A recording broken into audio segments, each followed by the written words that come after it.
এবার অজু নিয়ে স্বাস্থ্য বিশেষজ্ঞরা দিল চাঞ্চল্যকর একটি তথ্য। সেই তথ্যে আলোড়ন সৃষ্টি হয়েছে বিশ্বজুড়ে। দৈনিক 5 ওয়াক্ত নামাজে 5 বার অজু করার ফজিলত এবার বিজ্ঞানীরাই প্রমাণ করে দিলেন। তারা প্রমাণ করে দিলেন আল্লাহ তার বান্দাদের কত ভালোবাসেন ও কতটা হেফাজত করেন। একটা মানুষ দৈনিক 5 বার অজু করলে তার শরীরে কি ঘটে ও কতটা উপকারী সবকিছুই জানবেন আজকের ভিডিওতে। প্রিয় দর্শক, আপনাদের কাছে একটি প্রশ্ন রাখলাম, অজুর ফরজ কয়টি? অবশ্যই মুসলিম হিসেবে কমেন্ট করে জানাবেন। আজকের ভিডিওটি সম্পূর্ণ দেখবেন এবং ইসলামের আলো ছড়িয়ে দিতে অবশ্যই ভিডিওটি শেয়ার করবেন। ইসলামের একটি গুরুত্বপূর্ণ বিধান হচ্ছে অজু।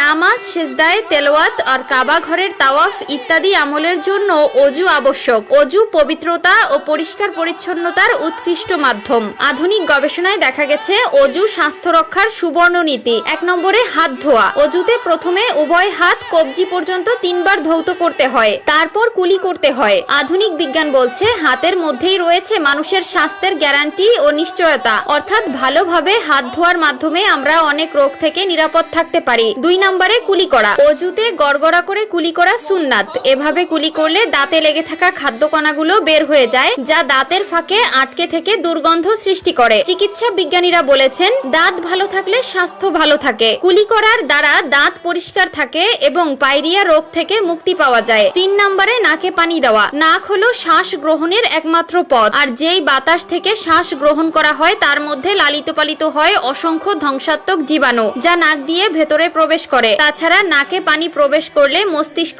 সজীব থাকে, দৃষ্টিশক্তি প্রখর হয় এবং সাইনাসাইটিস রোগের উপশম হয়। 4 নম্বরে মুখমণ্ডল ধৌত করা। বাতাসে অসংখ্য রোগ জীবাণু উড়ে বেড়ায়, যা খালি চোখে দেখা যায় না। স্বাস্থ্য ও সৌন্দর্য বিশেষজ্ঞগণ বলেন প্রত্যহ বারবার চেহারা ধৌত করা সৌন্দর্য ও সুস্বাস্থ্যের জন্য খুবই ফলপ্রদ। 5 নম্বরে কনুই পর্যন্ত হাত ধোয়া। অজুর মধ্যে উভয় হাত কনুই পর্যন্ত ধোয়া ফরজ। এতে হাতের মধ্যে রক্ত চলাচলের গতি বৃদ্ধি পায় এবং হাতের মাংসপেশি শক্তিশালী হয়ে ওঠে। তাছাড়া হাতের শিরা উপশিরার সঙ্গে সারা দেহের শিরা উপশিরায় সংযোগ রয়েছে, সুতরাং কনুই পর্যন্ত হাত ধোয়া হলে এর প্রভাব সারা দেহে প্রসারিত হয়। বিশেষ করে হৃৎপিণ্ডের রক্ত চলাচল এবং শক্তি যোগানোর ক্ষেত্রে কনুই পর্যন্ত হাত ধোয়া জরুরি। 6 নম্বরে মাথা মাসেহ করা ও ঘাড় মাসেহ করা। মানুষের সব অঙ্গ প্রত্যঙ্গের মধ্যে মাথা সবচেয়ে গুরুত্বপূর্ণ। মাথা মাসেহ করা হলে মাথা ঘোরানো, সর্দি, অনিদ্রা ইত্যাদি কষ্ট লাঘব হয় এবং চোখের দৃষ্টি বৃদ্ধি পায়। আধুনিক গবেষণায় প্রমাণিত হয়েছে